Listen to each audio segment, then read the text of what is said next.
Basically, I applied to a lot of things. That's how I survived this panini press. I applied to things all the time.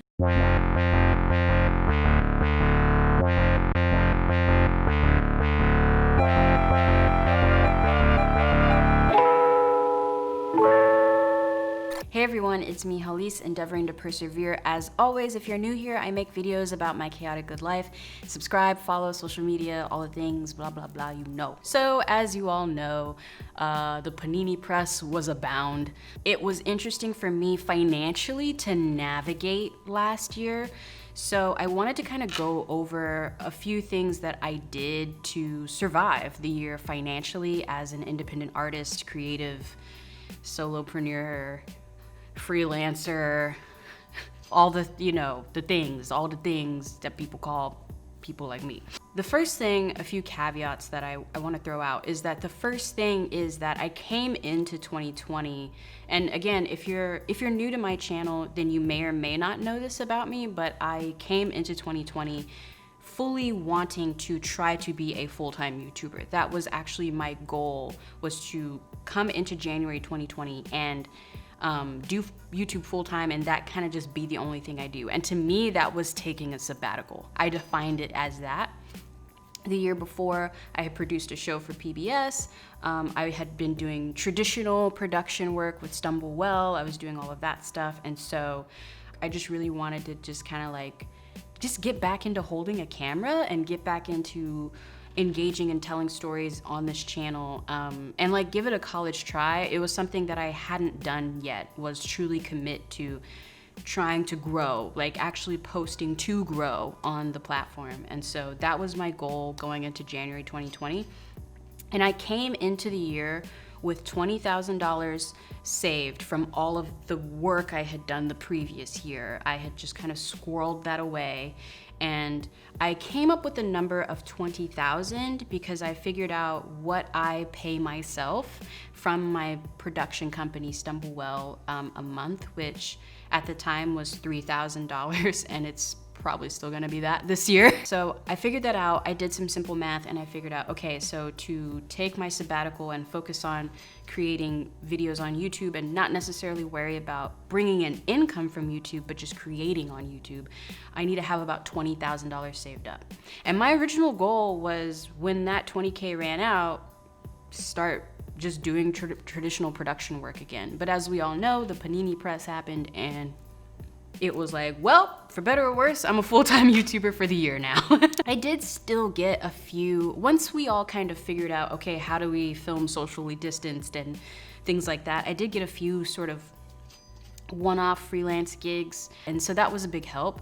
But for the most part, everything that StumbleWell made in 2020 was from this, truly, from this and sort of other online revenue things. So now going into what I did to sort of keep everything afloat for the year, and really it comes down to, I applied to everything. I applied like crazy. I made looking for grants, looking for low risk loans. I made that my priority for the year. Once I really realized that, yeah, this thing isn't going anywhere, I really need to figure out what my pivot strategy is. And so the first official thing I applied for last year was the PPP loan.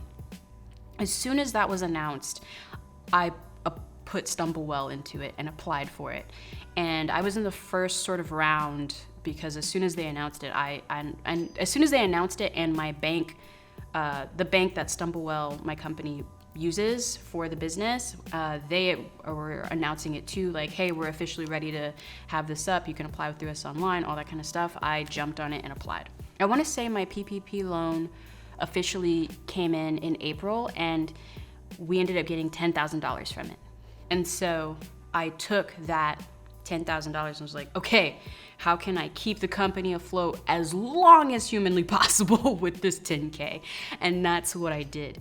I really cut back on the company's expenses as well. I tried to get rid of subscriptions that we kind of didn't really need, since the client base wasn't really there to warrant them anymore.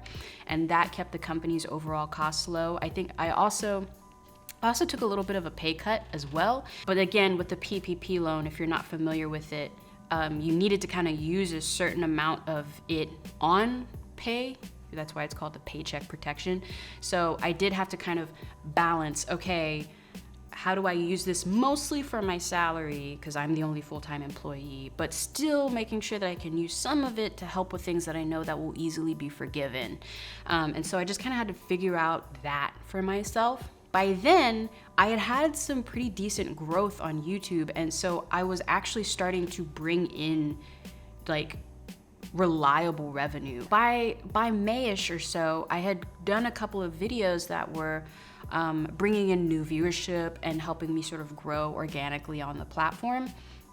And so every now and then, you know, I'd make almost $1,000 a month on YouTube Adsense. Everything I was making from YouTube though, I was really just trying to keep and invest back into the company as much as possible. So I tried to, you know, maintain the company's savings account as much as I could. That was something. The other thing that ended up being amazing was that with the growth that I was starting to have on the platform, I actually started getting more sponsorships. They were happy financial surprises. So that really helped keep StumbleWell afloat as well. These sort of drops, these little like happy surprises of sponsorships. The other thing was that I applied to a lot of grants. So, and I applied to a ton. I applied to tons of grants. If you follow me on Instagram, I have a few newsletters that I'm a part of. Most of them are promoting small Black-owned businesses or Black businesses that are seeking venture capital funding. Like I just kind of follow. I am on a few of those lists, and in them they'll usually be like, hey, here are small business grants that are just going on right now. I want to say I applied to, 25 small business grants last year, easily. Some of them were, you know, $500, or some of them were upwards of $50,000, $100,000, you know, like stuff like that, pretty big grants. I ended up getting 2. So the first business grant that I got was the Lift Fund grant for small businesses. And I ended up getting that grant for $10,000. And what I ended up doing with that small business grant was using that money to produce the first class that now is on Skillshare. And then also I used some more of that to produce now the second class that I have on Skillshare. And so I used some of it to invest in upgrading my gear so that way I could be more nimble and do more things without having to have a crew, because I could see that socially distanced filming was gonna be the thing now, and how I could just make strategic production gear purchases to continue to produce content at a high quality without needing a lot of people to do so. I'm so grateful because now, as y'all may or may not know, I have 2 classes on Skillshare. They're both doing really well, and I think we'll see what my pay will end up being, but I'm averaging around like $1,200. Well, actually no, because now that I have 2 classes on there, it's looking like I'll make about $2,500 for that month. So, you know, divide that by 3. Yeah, so my average pay from Skillshare right now is $1,300. Skillshare has become passive income that the company is now bringing in. And so definitely part of my 2021 strategy is to do another 2 courses probably on the platform. Maybe one again around like May or June, and then another one again towards the end of the year like I did in 2020. And so again, I used the Lift Fund grant to pivot and start to do online classes, which was something I wanted to do and had been interested in doing anyway, but just never felt like I had the time. I finally, you know, no time like the present, and decided to do it then. The final thing that helped me to survive 2020 was Patreon. I know I mention Patreon in every video, but it's because it's really helpful to be on the platform and have you all essentially funding my work and funding the art that I create here on this platform and funding the videos and all of that. So Patreon definitely really kept the company afloat this year, like big time. Never would have made it. Never would have made it without you. Without y'all, it would have been interesting, to say the least. Just to give you an idea, Patreon covers pretty much the bulk of the overhead costs for StumbleWell, just from what y'all continue to provide and being a production partner with StumbleWell. We're able to cover our Adobe Creative Cloud membership because of Patreon. We're able to cover the office rent. Y'all also cover the closed captions that y'all see on these videos, and they're accurate and all of that. Patreon is how I cover that stuff. The other thing is like the website, like our Squarespace website, our tap bio for Instagram and how we push content out on that and all that kind of stuff.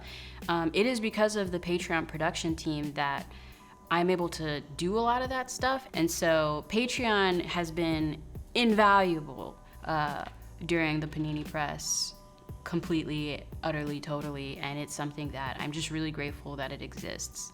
The final thing that helped StumbleWell survive 2020 was the short documentary that we produced right coming up on the end of the year for YouTube Originals, and producing that YouTube Originals doc. That was a really awesome, not only just opportunity to create a great story and tell a great story, but it was also a very great financial opportunity for StumbleWell and for us to be able to flex our storytelling capabilities.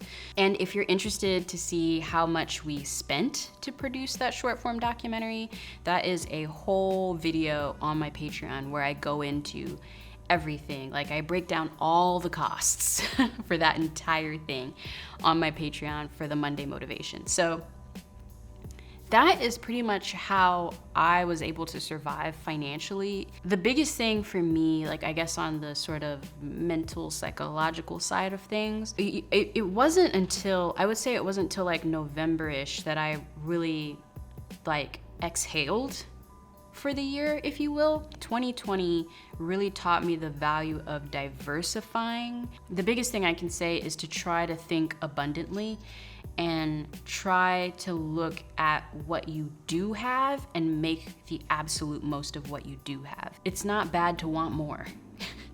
You know, it's not bad to aim high. It's not bad to want more.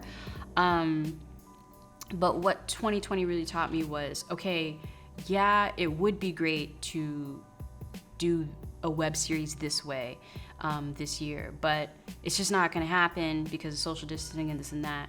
So what can I do this year? Well, okay, I have the gear that I have my own time, I have my own capabilities. What can I do? And I really focused on that. What can I do? And you know, it worked out. Was I stressed? Yes, but it worked out, and I just...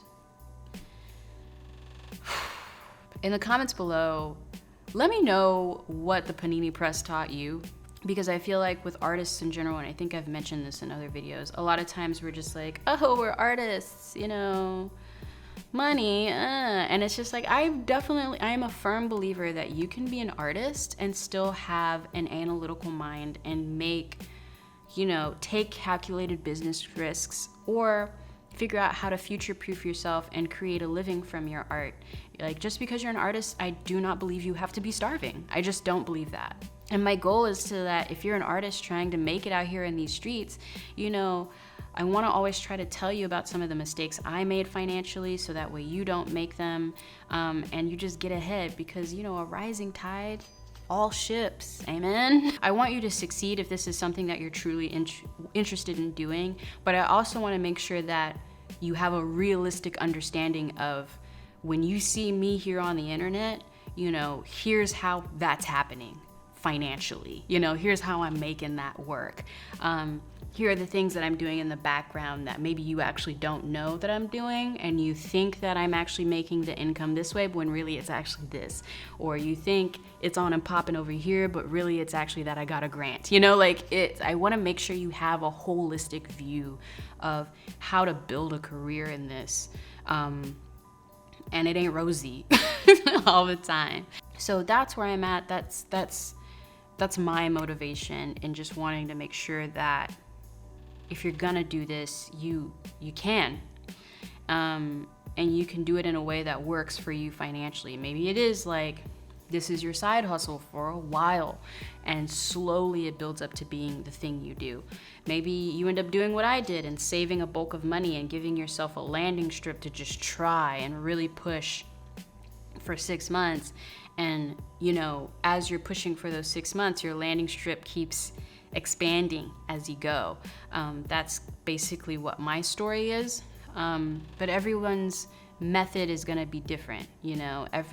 Everyone's situation is so incredibly unique to them, and so that's why I try to just use my own experiences and try to be as candid as possible with y'all about where the money comes from, how I've taken what I've built and pivoted it, or been able to market it to something else and flip it and reverse it this way, and so on and so forth.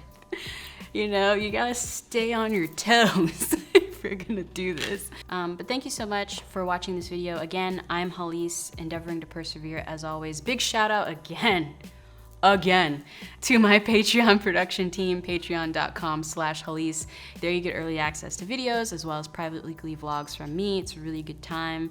Love y'all. Thank you so much for holding me down. Yeah, I'll see you when I see you.